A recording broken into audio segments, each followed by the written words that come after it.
Welcome to Philly Coco Presents Side Project Spotlight, Episode 7. This is a chronicle of the developer's journey to making cool stuff. We are your host. I'm Kotaro. I'm Steve. And I'm Aaron. And we are a Philly-based Coco Heads community, primarily, but not exclusively, developed for the Apple development ecosystem. We focus generally on iOS, Mac, tvOS, and watchOS development. Our goal is to help our development community make cool stuff, which I've already said. So I'm proud of you, Koto. That was like 85-90% of the intro that you've been trying to do for 7 episodes now. You almost got it. I still feel like I feel like it still needs refining. I'm like a little bit, but I'm working on it. Yeah, that was very close. It's very close. We'll get it. We'll get it next season. Yeah, next season. We're fixing it. We're fixing next season. Yeah. So this is a very special episode because this is our season 1 finale episode. Yay! We're actually gonna release the app in this episode, which means when you're listening to it, it's already going to be out in the store. But it's like going back in time to hear what happened leading up to you downloading the app, like you've already done. Yeah. So as we normally do, we usually start with a sprint retrospective, and this will be our like final sprint retrospective for this app, the watchOS Kanji flashcard app that is officially named Kanji Love. Mm-hmm. It's a bit of a homage. Originally, we had called it Kanji flashcard, Kanji. We came up with all sorts of weird names, and then I sort of made an executive decision to just call it Kanji Love, since when you name an app, it has to be an original name in the App Store. You can't just be, some duplicate name. And B, we were part of an old but beloved conference called Coco Love that we, at least I helped run in the day. And I thought, be like a nice little homage to that conference there. So since it was also Philly made. Yeah, I don't know if I mentioned this on our podcast before, but that's where I first got involved with Philly Coca Heads. I was just sitting on a computer in, I think, a cafe in Jenkintown that no longer is a cafe. But I was in there. I was looking for like a conference or just looking for something to try to do Apple development stuff. And I just stumbled upon this somehow. I don't know if it was I don't know how, but I stumbled upon this thing called not Kanji Love. That would have been funny. No, called Coca Love. I stumbled upon Coca Love, right? And I was like, oh, I should go to this thing. This thing's cool. I got introduced to Cultural. When was the last edition of Coco Love? Coco Love was, that's been so long. I think the website's still up. So if you go to cocolove.org, the last conference that was 2016, I think. Oh my God. Yeah. So old. And it was like a 3-year conference, and it kind of fell much more into the sort of soft skills or soft, like it was kind of the thing that we kind of evolved from an actual Philly Coco side project. Curtis had sort of taken up a sort of like a dare in some ways of somebody saying we should just make our own conference because we were so irritated about the fact that there was no other conference in Philadelphia. Yeah, they were all like in out of state or maybe in Washington D.C. It was like every major city had a conference but Philadelphia. I mean, that's still the case, but I mean, even up to before the pandemic. But it was just it was sort of like, geez, like, what is it about Philadelphia that no one wants to put a conference in? I mean, it's a lot of work, though. Like, I don't know why anybody sane would actually do it nowadays, but we did a lot of interesting things. One of them was that we would create custom profiles of, so when you got your badge, usually it would be like a generic badge about the conference and some other metadata and your name on it. The ones that we made were all like characters that we drew of you. We tried to find you online and like pick your best portrait and then like create a portrait around that. We got like local artists to do it. Yeah, in my case, there is no good portrait, but Kotro, you drew him, right? At least the first year. Yeah, I drew him. Yeah, and you made me look halfway like a human being. I was using that was a great experiment to use Procreate, and so yeah. Wait, did you do all 3 years or just the first year? Just the first year, just to get the idea down, and then you finally was like, okay, now we can pass it to somebody that That is a true profession. Yeah, they were all great. But you printed them on those glass thing. Oh right, yeah. What was it called? They used to do they used to be big in like Marco Arman, like ATP. There'd be like glass prints basically, but they would be like little 4x4s. They're really cool. And now I can't remember what it was, but I still have them around here. We're posted in the notes.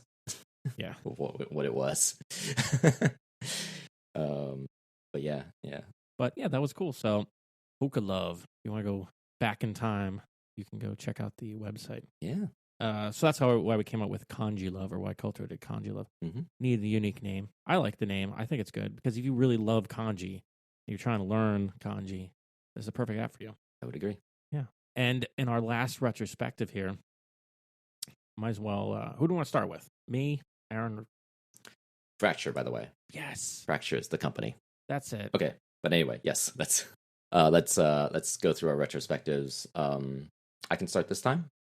So basically, my tasks were pretty much just minor UI refinements, just going pass throughs, doing some basic minor tweaks and fixes. Nothing too wild. I also helped set up all the metadata, the screenshots, and once Aaron helped with setting up GitHub pages, I was able to like sort of get me to figure out how to do it. I was able to set up our webpage for not only for setting up the privacy policy, which is a requirement for App Store submission, but also sort of like the marketing page for the app. So pretty much that was it for me. Aaron, you want to go next? Yeah, I was just doing some minor bug fixes, mostly.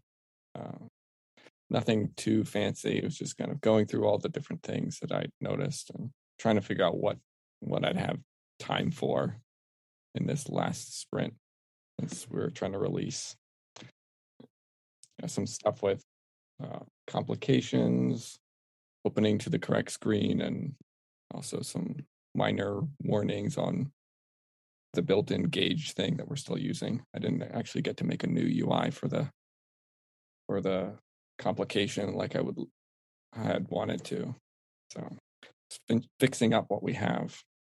And I was trying to fix the last big issue we have in notification, which should have been easy, but was way more difficult than it had to be because it's Swift UI.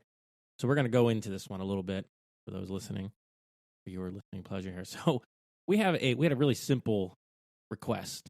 Okay, we have a notification, and right now we get these notifications to remind you to do a test, and you on the notification you could say, I know this kanji, or I don't know this kanji, and that worked.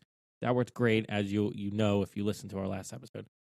We got that working, but one thing that didn't quite work the way we wanted to is when you just tap the notification, you launch the app, it does launch, but it would launch to whatever the screen was you were previously on, right? If it was, at least it was in memory. We wanted it to try to launch directly into the kanji flip card screen, the daily test screen, because that makes sense, because basically the notification is mimicking the daily test screen. So you want to launch right into it, and then you can do your full suite of your full stack of tests, because you can have multiple cards in there.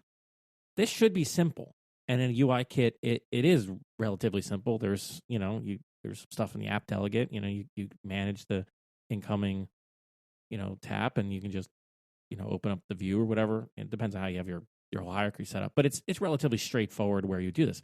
And I'm looking at how to do this in Swift UI, and I'm like, I don't know how to do this. It's not obvious. And I go and I look on Stack Overflow, and I'm not alone in this question. There's so many Stack Overflows. Did you guys look at Koto? You might have done a little quick search when I was talking to you about it.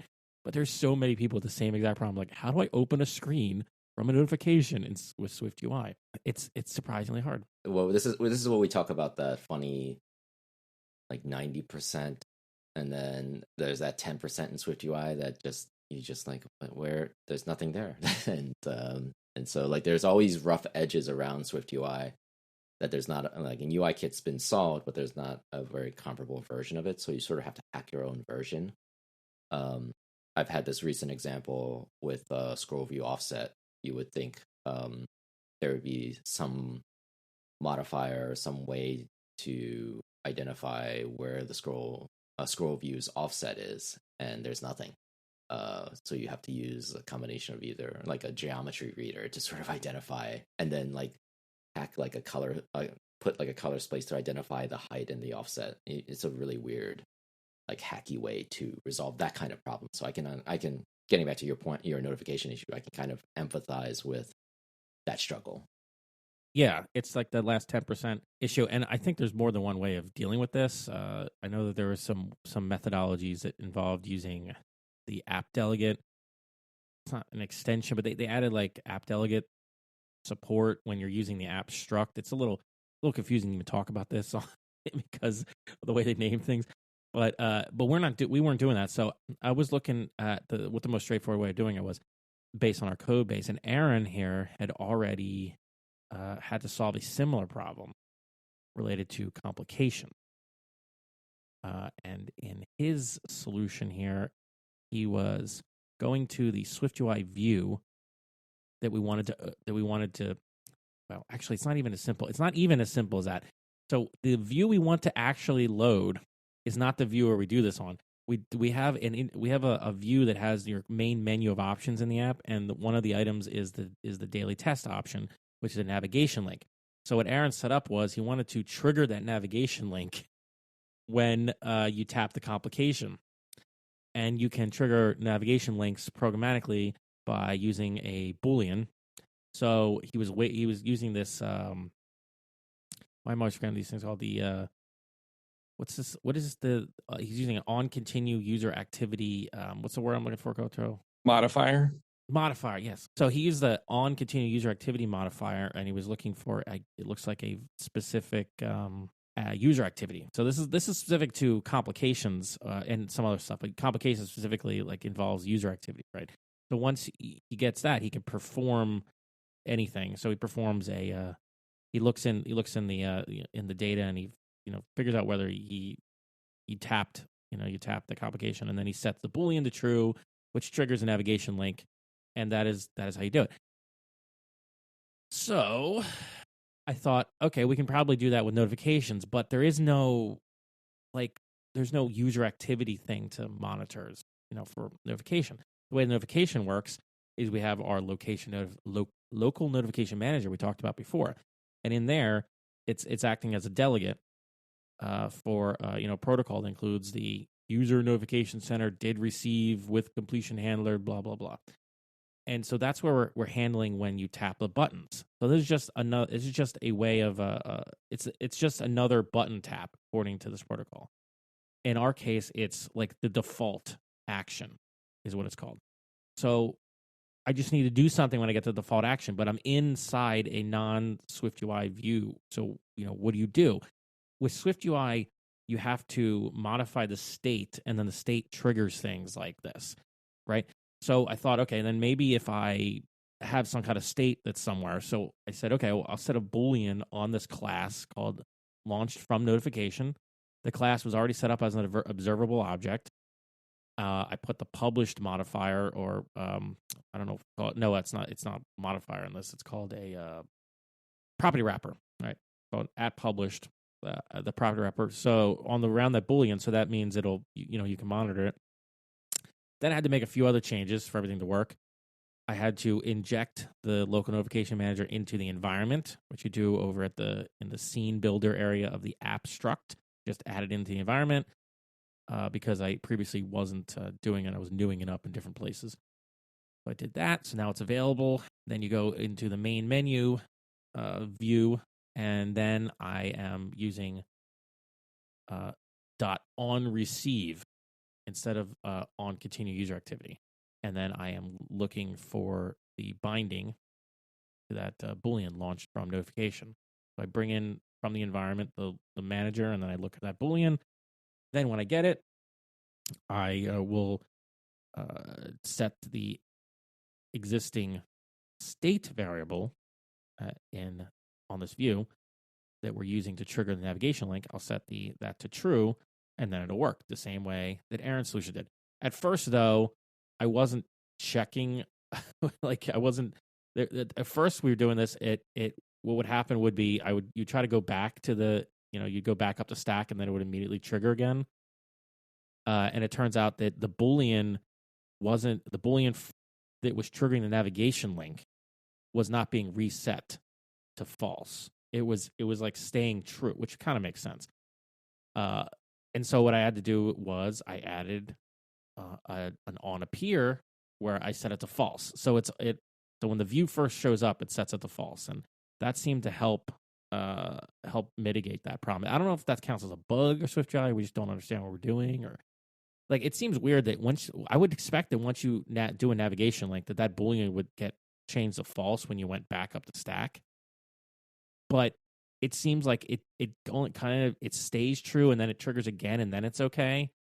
I don't know what's going on, but that kind of mitigated it. And then one other final thing I did, which is tangentially related, is that during our welcome view, when I was doing testing, and you were going through the welcome flow, you get to the card that says, "Oh, I want to set up notifications." So you go in the setup notifications. But then when you would do this, if you were to try to tap the notification, if you go in there and you were to do a test notification, which is possibly what I expect like 99% of people to do, is you're going to do a test notification, see what it does. When you do that and you try to tap the kanji to go into the test view, it wouldn't work. It wouldn't work because our is first launched thing was still in effect. So this goes back to I don't know how many episodes ago where we talked about this, but we have this welcome screen and we have a Boolean. Again, this is all about the state manager. This is why it makes SwiftUI a little complicated for those of us that are not used to this. Because we have this Boolean which defines all the way at the top of our view hierarchy stack here which pathway we go down. When you would tap the notification while that was still enabled, like it wouldn't take you to the screen you wanted to because you were still in the welcome screen hierarchy. So I went into my reminders view where you do the test notification, and when you actually launch a test notification, I say, okay, first launch is done at that point because it is. I mean, that's the last step. There's no reason you're gonna want to go back to that. So sure, that pretty much mitigated it. It's still a little bit wonky because sometimes you can see the app actually navigate back. Mm-hmm. Like if everything's timed right, but at least gets around it and it's just the one time. But it was better than it not working at all, because what I really didn't want to happen was you tap this thing and it just would look like the app was broken, and it's not broken. It's just yeah. So that was a lot of effort just so that we could tap a notification and open the right screen. And I'm sure there's a better way. This is a mark of a craftsman. You care about those little things. Yeah, I really wanted the damn thing. I spent an inordinate amount of time. I thought it was going to be a quick fix, and it was like hours later. We finally got it working reliably. Oh my God. SwiftUI, it makes me want to pull out my hair. Well, that's the thing, right? Like any new tech, particularly when you're learning how to use it for the first time, these hair pulling moments are going to happen. And so I think that's to be expected. And I'm sure like the people who are more experienced, who understand SwiftUI way better than we do, are probably pulling their hair out listening to us. Oh yeah, like I said, I think there's got to be other ways of doing this that are better. And let us know in the comments. Oh, that's right, we don't have any. The same joke. Two podcasts in a row. That's okay. That's the way we roll here. That's right. What I was trying to figure out on top of that was to get the same thing to work when the app wasn't running in the background. If you like completely killed the app and then you got a notification, it doesn't seem like it's entirely fixed. It's like it's kind of sometimes it works and sometimes it doesn't. I think it has to do with the order that things are getting initialized. Yeah, and I don't know how common that bug is because I've been testing on my watch and have not encountered an issue yet. But we've only done so much testing, and we went through a quick beta process. So, if that is a bug, I guess you can email Aaron. Right. In the App Store. So that's basically where we are now. We buttoned things up pretty well, and Aaron did his. He said he briefly did bug fixes. Yeah, I didn't have too much. I was like working with you on your problems. Yeah. And working with the website. So I was like, I kind of stopped myself from doing any major features since all the stuff was kind of right. You didn't implement Siri intent. I started working on some stuff. No, I started doing some stuff with like, keeping track of like more app state so we can like launch to any screen we want. And then I was like, I don't have time for this. Yeah, exactly. I thought about that. I was like, yeah, I'm not going to go into all that effort. I was just trying to get the one thing to work. Yeah, but Aaron continues to be the MVP of the project, just everywhere. Yep. Fixing things. And you were going to start another branch, right? Like a point release branch to do some of the things that you were doing. Yeah, I don't know. We'll see how the reviews are. Yeah. So before we actually go ahead and push the button, did you want to talk about how GitHub Pages work, Kotaro? Because I know that was a thing Right. that we had never used before, and we had talked about it way back in the beginning about using GitHub Pages and how easy they are to use, but we hadn't actually done it. And when we were going to do it, we were like confused at first. I mean, it was much more like because we were using Aaron's account. He had to sort of like set that up for me, which is all done in the settings view. At least that's as far as I understand. And we had, and he can kind of go in depth into that. But basically, we were trying to build two simple pages. One for privacy policy to hold the privacy policy, so that a link for Apple's submission site we can point to and say here. And I used one of my old tomatoboy.com .co apps. Then I sort of refined it for our purposes, and all it really is just saying we're not trying to look for you. We're not trying to harvest your information. We don't have any analytics. We're not doing anything to like store any of your personal data. That's really what our policy is. And because it's a simple app, there's really nothing in it that can track back to the user's personal identification.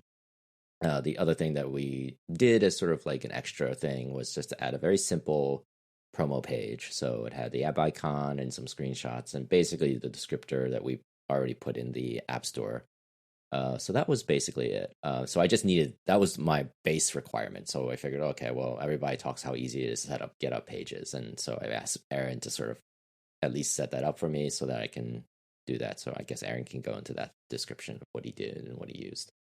Yeah, so I hadn't used GitHub Pages either before. So I think there's other ways to do it on a repo you already have, but it has to be public, and our like project repo isn't public. So just made a new public repo, and there's a thing in you go right to settings before you don't have to put anything in it, and you just say there's a Pages tab in the repo settings, and you just say I want to use GitHub Pages. Point to this branch. You can pick a theme of what you want it to look like, and then it creates a index markdown file for you.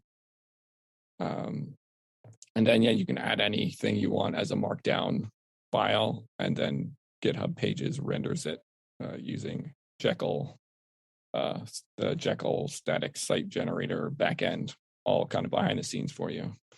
You do have access to like the Jekyll config YAML file if you want to like put any Jekyll config stuff in there to customize the theme or stuff like that. That's kind of all I did, and then I let Kotaro put in all the content. It shows up as an environment, is what it's called on GitHub. It looks like, and so there's some kind of like there's an automated deployment process that happens. Yeah. It sets that all up for you. Like I think you can set this kind of stuff up manually on like other static site generators, but using their built-in stuff, it sets all this stuff up for you just by checking one checkbox. Because it does use GitHub's Markdown, so that, and you can do a Markdown editor, which is actually kind of cool. So you can just do it straight in GitHub.com.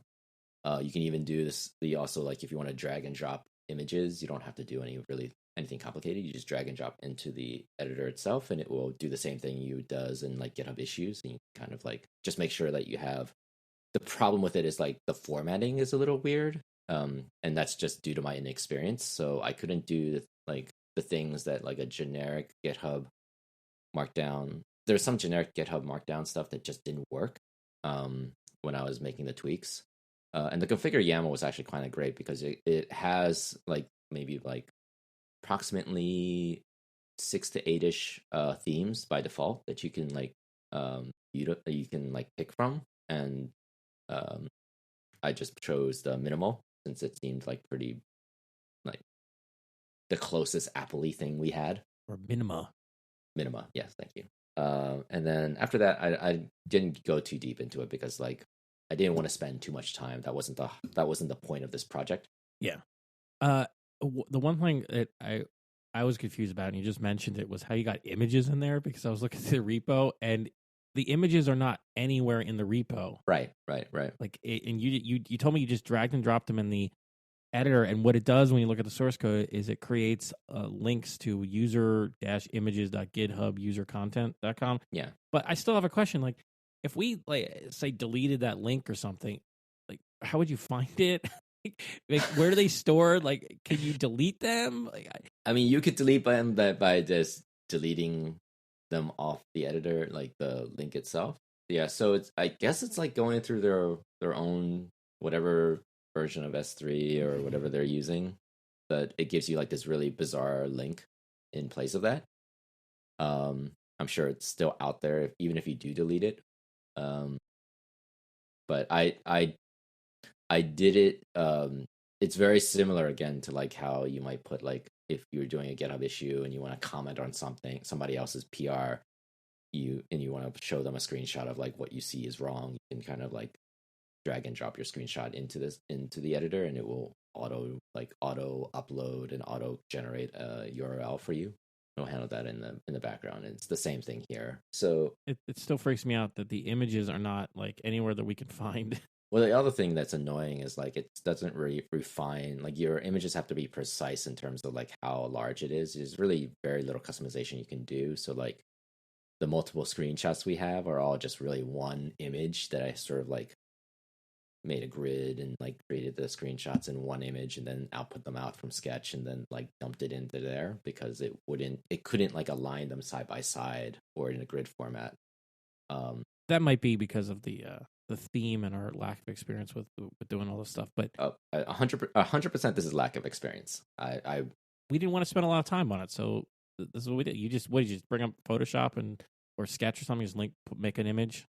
Yeah, use Sketch because you can do the alignments of all these I had all the screenshots there in Sketch anyway, so I might as well just create like a simple grid, export the. Do we have a URL for this? We do not. Well, we do, but it's like it's a very GitHub-y URL. Is that the one we submitted with? GitHub-y one? abelinky.github.io.kanji love. Okay. Putting it in the show notes so you can check out our webpage. It's cool. It has a link to download the App Store, which won't work as of this very moment recording, but will now when you're listening to this. Yeah, I could set up a custom domain pointing to that GitHub Pages thing, but it was just one of the things that I didn't bother doing. Yes, if any domain name companies would like to sponsor us, give us a free domain name. Let us know. Maybe a company that rhymes with Hover.com. Yeah. The thing about this is you don't have to with the GitHub Pages because they give you a URL that's good enough. It's just like use your repo domain name. It's like that's kind of the whole deal with this project is like we're trying to show you what you can get away with, especially on something that's a side project or you're prototyping something. You want to get something out in the store on a shoestring budget, and in our case, our shoestring budget is a budget of $0. Right? Like, did we spend any money? I mean, not directly related to this. No. Yeah, other than the App Store account that I already paid for. So way before I started this project. Like the Zoom account I already paid for, that kind of thing. Yeah, all right. So a budget of 100. Yeah. Or well, the Zoom account's more than $100. He'll have to just get back into expenses. So I guess we're finally up to the point where we're ready to kind of release it. We submitted the app. I don't think anything happened with our submission. We just submitted the app and it was done in like a day, right? Yeah. 24 hours. It was approved within like a couple hours of entering review. A couple hours. Yeah, you're right. Yeah. I was sort of like I never got the emails, but yeah, we submitted at like 9 p.m. or something. So, and then by like noon the next day it was like in review, and then by like 3 o'clock it was approved. So like less than 24 hours, like within a day. That's kind of what it's been like for app review in recent years. I mean, you have to give Apple credit in the sense like on a holiday, because we did that. We submitted it on, was it Wednesday? Yeah, I think it was Wednesday. Yeah, because it was during right on our meeting, midweek meeting. We did it live. We did it live there, at least live for us. So, Aaron, if you can share your screen at just the App Store page, so we can screen share this for prosperity. We're gonna click the release this version button and put it into the store in the WatchOS store. All right, here we go. All right, ready? You got your fireworks ready? 5, 4, 3, 2, 1. Press the button. Press the other button. Press the button and then press the "Are you sure?" button. Are you sure button? Yeah. And we're released. Look at that. Wow. It's that easy, folks. I guess that's it. That was amazing. Feeling good. I feel like I need to pop champagne or something. Oh, look, I got the email alert. Lets me know that you are live, Aaron. I'm proud of you guys. Yeah. Yeah. I couldn't have done it without you guys. Not at all. You could totally do it. I just would have agonized over bugs for months, probably, if it was my own thing. That's fair. That's fair. That's very true. Having the time limit on it and trying to keep the scope small, it helped us get it out. Like this is a big deal for me too, because I haven't gotten something in the store in a long, since except for work stuff. I haven't gotten anything out. It's not under my account, but I still contributed to it. Great.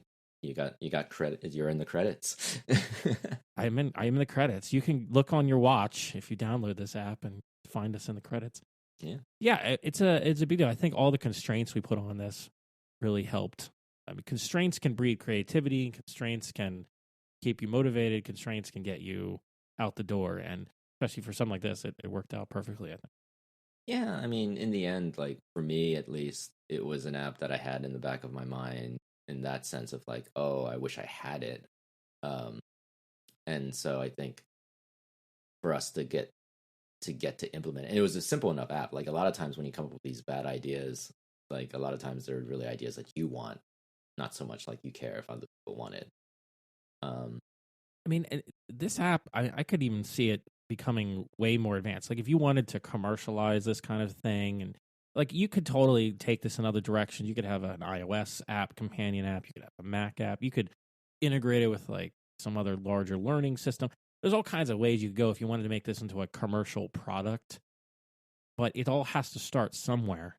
And this is a quite useful tool, I think, just in its current state. Yeah. I've been using it I've been using it a lot while, during Christmas, actually.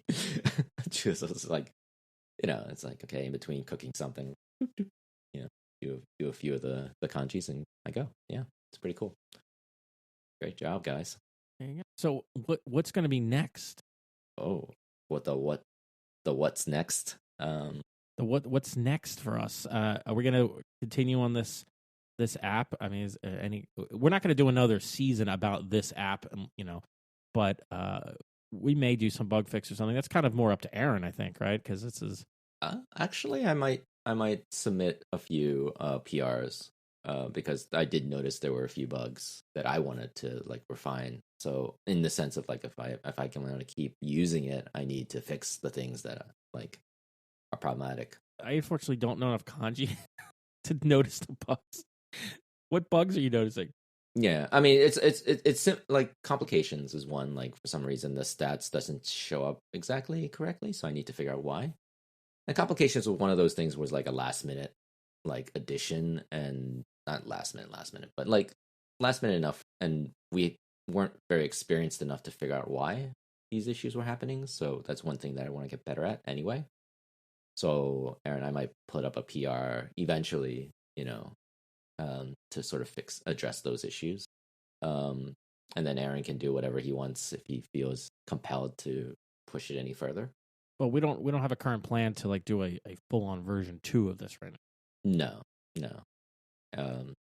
As far as I know. there's nothing compelling. I would feel beyond what it is in my mind. Unless it blows up. If it gets like 1 million downloads or something, then we'll reconsider. Maybe there might be some business there. I feel like it would get 1 million downloads because somebody was getting angry about it on Twitter. That It would be get downloaded for all the wrong reasons, and then we just like get one star to death, which I'm totally fine with. There was a suggestion of potentially submitting it to the App Store marketing team because there's not a lot of watch specific apps, right? So it might be a good idea. I think like just a pro tip for anybody in general. And I know like they all say, well, we already have our Apple reps, but it's just an extra. It's a small thing. Just go to appstore.com/promote, log in with your developer ID, and then fill out the freaking form. Like their content. Like I legitimately did it for my iMessage stickers. Okay. And they would email they would contact me through the App Store and say, hey, we want to feature you, give us some good graphics that we can use, and then provide templates and all that stuff. Like it's I get that, if you're a big shot, sure, you don't need that, but just yeah. I don't know how the features work with a watch OS app. Oh, so basically it's the same way it would do in the App Store, but you might show up in like watch apps. There's like a subsection, so you might show up in like subsections you didn't know. So like 1 week, usually they used to update every Thursday of like refresh the content in the App Store of like new apps to try, etc. Not like the default page, which is like they always have articles that changes almost every day. But the other pages, like the app pages, the app tab, that will change approximately every Thursday or every week, like once a week. And that's where you see some of the new stuff. That's when you have the opportunity for your app to show up on the App Store, like front page, so to speak, or at least the third tab in. So who knows? Like that screen real estate will get you in terms of impressions. Probably like tens of thousands, if not hundreds of thousands of impressions, and of those, maybe like a couple thousand downloads. Right, and then maybe someone on Twitter will get angry and angry tweet about us, and then it'll get another like 1 million downloads. Sure. I mean, if you want to waste your energy and time, yeah, I mean, hey, free advertisement for us. I think I should just say thank you for the free ad. Yeah, I would appreciate it. No, I think we're gonna do that. I think that'd be cool because I've never done that before. You have, Coltero, so I think that'd be cool. If you guys want to do that, I think we should do it. Shouldn't be too hard, right, to put together a submission. Sure.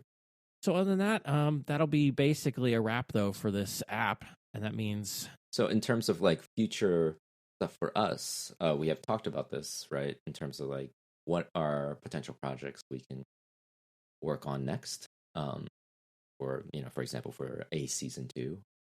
I was messing around with AR a bit the other day, taking a couple of Ray Winderlich tutorials, and I was like, oh, the face tracking is actually kind of interesting.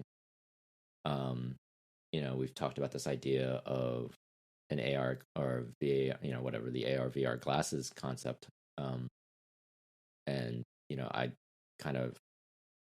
I frizzle on this idea of metaverse kind of thing, but I also think, like what is going to give me superpowers, right? That's when you pick up your phone or you get a device, or you're trying to like enhance, you're trying to have something that can enhance your life, right? That's the goal of any of these devices. And by extension, the apps, right? So what app is going to give me something that I need, right? Like Kanji Love on some level gives me just an easy way to track and to memorize kanji. What is the thing that's going in AR world is going to give me something that's going to enhance my life, right? I was sort of like walking on the streets trying to like think about the gestures, thinking about some cool to work on. Yeah, and I talked to you before about project ideas that related to exercise and practice. That's been some good like AR and visual API stuff. Like, there's that app for I think basketball players, like Tractor. I know that there's been an app I talked to you about before that would be trying to just just help practice for dancers because they like to record themselves a lot, and even using some of the same APIs for something as simple as gestures to control, recording and playback and stuff is useful. Or doing it, if you want to go full AR, the idea I've had in the back of my mind of like an AR environment for a dance. You can do and this is very metaversey, but trust me, we talked about this before metaverse thing. Zuck stole our idea. No. The the idea being like, if you had glasses on, this would be best because you'd be able to watch a dance like on a stage and you'd see the 3D environment. And this is probably not an original idea. I'm sure a lot of people had it, but when they added the ability, I think it was like a year ago or so, to have AR elements obscure properly, like be properly in front of and behind of a person, that's when you suddenly have this ability to do these virtual environments. So without glasses, it's a little less useful. So my idea for without glasses is that you use it to record something, record that kind of the dance or whatever. And another option I thought was for filming things was maybe, I don't know, you use the AR APIs in order to kind of help someone position themselves in a frame, especially if you're just doing it one person. So I'm thinking about how the software can be used to help a person who's like working by themselves. Like they just have their phone on a tripod and like that's all they have. Like how can it help them? But you can use these APIs in order to map out the environment, and you could put like a virtual person, just like you do with the furniture from the IKEA app. So it could be useful to help you position in a frame or something, and just simple stuff like that. I've thought about, but I like the idea of something with augmented reality, whatever we do with that, something like Kanji Love, that scale, but AR. What about you, Aaron? You got any thoughts of what you would want to work on? Yeah, I have been interested in AR stuff for a long time, before Apple or any of the major companies were, before it was like a thing, but that anybody was starting, nobody had really heard of it. I was like reading different like sci-fi stuff where it was the main thing, but the tech is like, I don't know if it's still not really there yet. So I don't know what to use it for. So it's kind of hard. You could just use it for Minority Report type of stuff where you just do weird, wild hand gestures, Tom Cruise style. Yeah. They do have like hand pose detection built in now that you can do. So that's one of the things I looked at like a couple years ago, before it was built in. You had to use like a third-party library. Now they added it, and the idea of doing the hand gesture thing is great because you can the simplest application in my mind is just to trigger things, trigger the application to do things. One thing that would be kind of cool, like I know they have it exists, where you can get the hand gestures to figure out sign language. If Apple does not bake that into their AR glasses, I would be severely disappointed. That would be amazing, right? So when you say hand gestures, is it baked in of like, okay, your hands are open, closed, fist, or like what type of poses are we talking about here? No, I think it tracks like the key points, and then you have to figure out actually what to do with it. So, I see. So it's like it makes like a hand skeleton and knows where all the points are. So a rig, basically. Yeah. But you can decide like how you want to do, how to track them and what to do. Yeah, it doesn't actually have any. I think they also have like body pose. Like it tracks like all your joints, and you can ask the API what the positions of these key points are, but it's up to you to actually do something with it, which probably involves some kind of machine learning thing of based on these points, what are they actually doing? What does the user want to do? So if there's not already a recognition model, I don't know about the hand gesture thing. I imagine that should be simpler than needing a full-on machine learning thing because there's only so many points. I don't know. I know that with the exercise thing that I was looking at was I wanted to recognize specific dance poses, and in order to do that, you need to use the machine learning Mac software to like train a model, and you have to get a whole bunch of video. Sure. And like little snippets of all these different poses and stuff in order to train it. And I did like a little like prototype research on that, and it's a lot of work. It's a lot of video, according to Apple, in order for this stuff to work. But it's definitely doable. one thing that I think we had talked about this before is building just some very base prototypes to figure out. So maybe the idea is not so much to figure out a product, but to sort of see what's possible first with what we do, right? So like test ideas out of like, okay, here's how you get hand gesture recognition to also affect an object in AR space, right? Maybe take a ball, like take a sphere, and like have my hand go in and say move the sphere here and there, right? As a simple example, maybe or do like finger gestures of like I'm pointing up one finger, two finger, three fingers, and it knows like I'm counting the number. It knows like okay, that's one finger, two finger, three fingers are up, that kind of stuff. Yeah, I would say that exploring the ideas is great. Right? If we want if part of the mission is to get it published in like the App Store for people to download, it has to have some kind of minimal usability, or it won't get through there. But I think we can figure out something like that. It doesn't have to be that much. I feel like Apple's a little more open nowadays about that stuff, and they used to be really hardcore about like, does your app do enough for us to put it in our almighty App Store?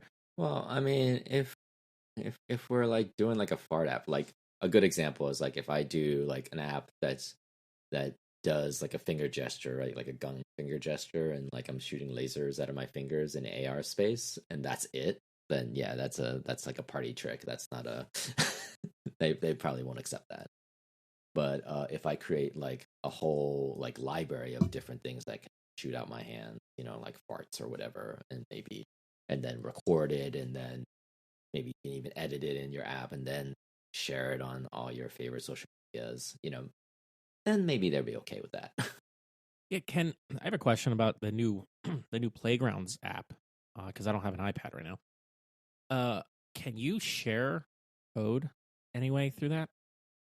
You can, but like in the share style, share sheet style, you can't. Like you can basically export the project out and share it with friends, but you can't work on it together, right? There's no source control. Yeah, okay. But could you publish? Did you put it somewhere like on the web? Could someone download it and then get it to run? Is there any way of doing that? Yeah, you could. Basically, because it's just a project file. The end of the day, so like you export it out, and then you can import it into Xcode. Like you can, like I can do it in Playgrounds, export it, and then you can import it into Xcode. We do it in Xcode and import it into Playground. No, as far as I know, at least there's no way to do the reverse. I was just thinking one thing this is probably the least likely thing we would do is Playgrounds app stuff, because if we could, because then you could explore things potentially and then just publish the code for someone to download, and it doesn't have to go through the App Store. Oh yeah, you could. Yeah, you could. That's another option. We could also explore an idea, and you could just publish the repo and someone could compile it themselves. But I like the idea of actually getting the stuff in the store as part of our thing that we're doing. But I'm open to. But the Playgrounds app is brand new, so I have to go buy an iPad now. I can use it. Can you download it on a Mac with M1? Oh, that's a good question. Can you? You can. Oh, well, then I guess I could just try it on my Mac then. I didn't know that. You could do it on your Mac. I don't know if it has the same, like, it should, I guess, but the same sort of speedy autocomplete that the iPad version has. Like, it's just obnoxiously fast. Makes you a little mad at Apple. It's like, why isn't it as fast in Xcode than it is in Playgrounds? But the funny thing is, like, it has the same problems in terms of like sometimes the code complete stuff just dies. Like you can't code complete anything, so you end up having to like kill your app and then reopening it, and then it's back again. It's just like there are moments where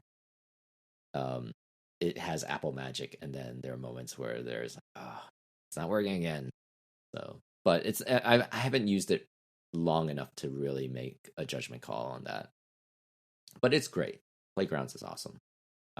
In fact, it's actually really good. They have a lot of like starter stuff for like using the hardware specifically. That you can take a look at the code there and get a sense of like, oh, okay, this is, and you can take that same code and just implement it in Xcode to get the extra niceties. Because there's stuff in Playgrounds from what I understand, like CloudKit support is not there. There's or something of that nature where there's some hardware capabilities that you need Xcode to sort of like do a more to do anything more complex. There's another technology that I wanted to explore that I haven't done that you have done, Kotro, is CloudKit stuff. Mm-hmm. Yeah. So it sounds like we're leaning towards augmented reality.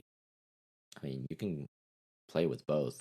Yeah, I mean, no, but as a primary, as like the primary theme, I guess.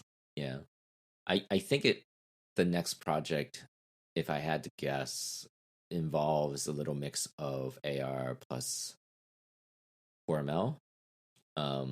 So some kind of object detection and classification. One of the things that I want to explore a lot is sort of the UI UX experience with AR.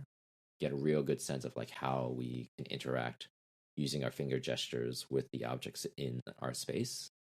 I think I want to get better at that. So maybe something out of that we can create a product from. Yeah, we could do something like the Is a Hot Dog app. Probably more like is a hot dog, and then we can take we take the virtual hot dog and like throw it at a virtual Pokemon or something. There you go. I don't know. I don't know. But not actually a Pokemon because that's copyright. Yeah, that would be copyright. So like it'll be like a Stevie Mon. So we're not exactly sure yet, but that's where we're leaning towards. So we have to figure out time frame wise. I guess are we going to take a little time off and think about it? Yeah, that'll be our next thing before whenever our next episode is. We'll actually come up with a real plan for our next project. It's not going to be too long, I think. Yeah, I mean, we could also do sessions about like the idea process, and it's like what do they call it, like the interlude or like the in between episodes. Yeah, maybe we can have a bit more like app design process, because this one we had this idea for a while, so it was kind of designed already. I think we did talk about theming some of this when we talked about maybe having intermediate ones. We were talking about theming them in a way, so like project management or around like when you're working through app ideas, how do you come up with these ideas, and how do you filter out the bad ones from the ones you want to work on and stuff like that, or even like the simple, even like conversations about job interviews. That's sort of the other thing we get a lot at Philly Cocos, is like people who are looking to get into app development. How do they do it? What do they have to do? We've had a lot of questions at Side Project Saturday, which is where this podcast originally kind of spun off of.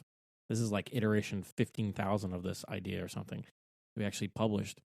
So, maybe we could have some ideas from that.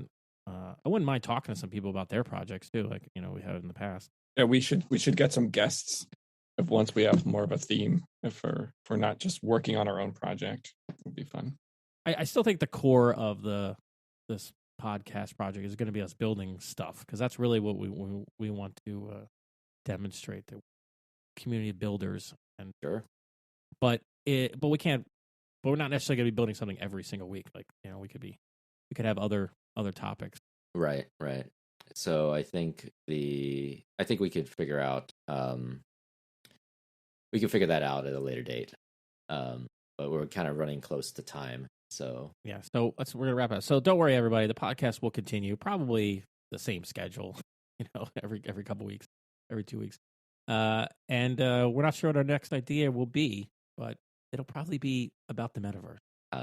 Yeah. For lack of a better term, I don't want to call it the metaverse. I don't like the name. How about I just AR? Well, I mean, maybe that's a debate. Maybe that's a conversation we have the next time.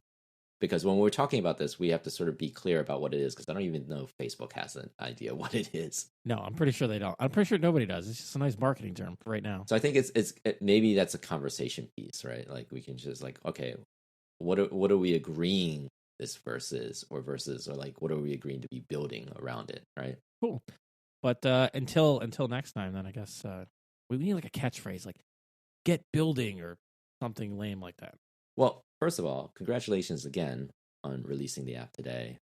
Great job, everyone. And again, Aaron is the freaking MVP of this project. Yes. I mean, just look at the commit logs and stuff too. Just hands are all over everything, like fixing bugs left and right. Saving us from ourselves. Basically. Oh my god, that's probably going to be the tag of this: saving us from ourselves. Well, it's good. It's cool. I will. I hope you guys had a good holiday because we're recording this right after Christmas.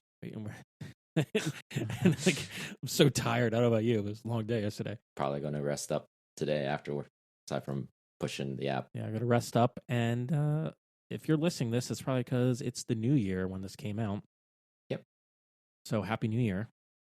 Happy New Year. And I'll see you guys, I guess, next time.